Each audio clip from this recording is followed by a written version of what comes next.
senantolantan bunagun kan diɲɛ kuru kara ɲɔgɔndanba kɛnɛ kan Qatar. Senegal sembora ɲɔgɔndan tɔ la ka da kan a bina kunu kari desanburu kalo in tile 4 san 2022 Angleterre ɲɛkɔrɔ 8e de finale la celu 3 kanankolo Angleterre kanu na. Kama sɔrɔ senantolantan donba do tun y'a yira ko Senegal waraw Lion de la Teranga bɛ se sɔrɔ kunu ɲɔgɔndan na. Olu tun ɲinɛna ko degeli karamɔgɔ Aliou Cissé ka cɛdenw tun ye gɛlɛya caman sɔrɔ kubujumɔni daminɛ na, kɛrɛnkɛrɛnyana u ka ɲɔgɔndan kunfɔlɔ la. Pays-Bas ɲɛkɔrɔ kanankolo celu 2 o y'a ɲɔgɔndan jaabi ye hakilina jiginna. O tun kɛra sababu ye ni mɔgɔ caman tun sigara Senegal tagali la ɲɛ Qatar ɲɔgɔndan tɔ la. Senegal senantolantana Sadio Mané ka nabaliya kɛnɛ kan ka sababuya kɛ a ka baraniko ye, o fana ye gɛlɛya caman de lase Senegal forobatɔn ma. VOA lasigiden Dakar, Senegal nama jara ka munumunu salo sen fɛ. Senegal waraw senkɔrɔmadodoba caman y'a yira k'u ka forobatɔn senkɔrɔmadondoli tɛna kɔ tigɛ hali n'a y'a sɔrɔ a bina. Kunu Senegali faba la kabini nege kaɲa 19 sera mɔgɔ si yele mandi kɛnɛ ma. A bɛ tun bɛ sow kɔnɔ ka Senegal ni Angleterre ka 8e de finale tolantan lajɛ jabaraniw la walima jabaraninbaw la kɛnɛbaw la. Nga tolantan bannen mɔgɔw dara jɔnna suro bari Angleterre ye farafina ŋana Senegali bugo celu 3-0. O ma tɔto Senegali jamanadenw na a bɛ dusu kasira ka da kan caman jigi tun b'a la ko nin diɲɛ tolantanba in jɔnjɔn bɛna Senegali ɲina. Isa Bari ko Anglɛw ka tolantantɔn nin sebaya in ka kan a dusu kasilen de nin kuma fɔ. Anglɛw ka tolantantɔn bɛ se tolantan na ka tɛmɛ an ta kan. U ka kan ni nin sebaya in ye bari kabini tolantan daminɛ u ye daga de sigi an kan n'an ko an ka tiɲɛ de fɔ.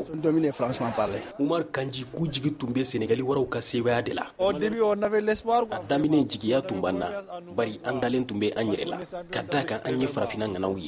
Komi tolantan na bɛɛ bɛ se ka sebaya sɔrɔ hali min bɛ se ka tɛmɛ i kan. A bɛ se ka kɛ fana Sadio Mané nabaliya in don. Ɲakari Diop fana ko Anglɛw ka sebaya in Senegali kan u n'a ka kan ka da kan Sadio Mané ta la. Wa u y'an ka waraw bugo o digira na nka o de ka kan ka kɛ. Aw ka dɔn ka taa Qatar ni Sadio Mané ni Cheikhou Kouyaté tɛ o bɛɛ la u sera ka taa fo 8e de finale la. Ne fɛ u ka ɲi tiɲɛ na. 8e de finale vraiment c'est bien. Mbagnick Sène kɔni ko tun ma sigi ni k'u bɛna se fo 8e de finale yɛrɛ la bari Sadio Mané ta la. Wala ko Senegali waraw ye baara kɛ. Sadio Mané tɛ an yɛrɛ tun ma miiri min na u y'o de kɛ bari an y'a fɔ ko Sadio Mané tɛ an tɛna se ka celu dɔn nka u ye celu dɔn fo ka taa se 3 fo 4 ma kulu ka tolantan na u ye baara kɛ. Farikolo ɲɛnajɛ yɛrɛ de bɛ ta. Tolantan bannen kunu Senegali jamanakuntigi Macky Sall ye foli ni tanuni lase Senegali waraw ma a ka bɔlɔlɔsira fɛ n'a bɛ wele Twitter. Sadio Mané min jogina n'a ma se ka taa diɲɛ tolantanba in na Qatar a fana ye Senegali waraw fo k'u tanu a ka bɔlɔlɔsira fɛ n'o ye Instagram ye. A ko ni Ala sɔnna ma u bɛ taa jɔnjɔn wɛrɛw nɔfɛ. Nama Jara, Dakar, VOA Bambara.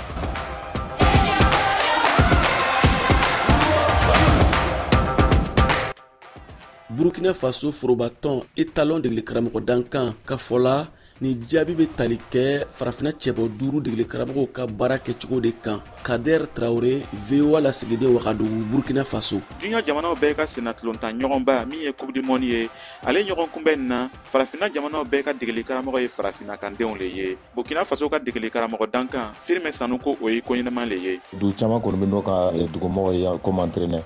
Ale ye ko ɲɛnama le. A fana b'a yira k'a fɔ ko farafina jamana na entraînement ɲɛnamaw fana bɛ yen. Caman bɛ fana ye ballon tan.